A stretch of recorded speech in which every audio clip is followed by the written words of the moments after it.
Pedro Moura here from ESPNLA.com alongside Arash Markazi at the Los Angeles Clippers practice facility on Friday. We're previewing the Clippers Game 3 in their second round series against the San Antonio Spurs tomorrow. We're here with our three biggest things to pay attention to going forward in the series. Arash, the first thing is obviously the Clippers stars, Blake Griffin and Chris Paul, they're not healthy. How healthy are they with their respective injuries, and what are the chances that they're going to be at full strength or close to it in the rest of the series, would you say? Zero chance they'll be at full strength or close to it, but that's what we have at this point. I mean, they're not healthy, there's no time to heal, and we have a back-to-back coming up. So just not a good time for this right now. Blake and Chris were getting treatment as we came into practice today, and so they'll play, but they're not as effective as they could be, and that will continue.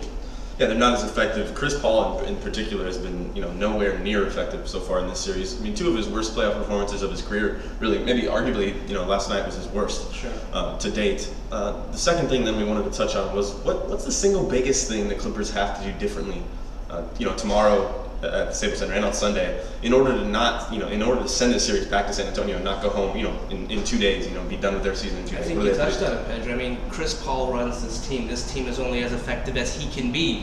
So if Chris Paul has 7 or 8 turnovers, only 10 points, I mean, that's not going to do it. He has to score 20, get 10 assists, not turn the ball over.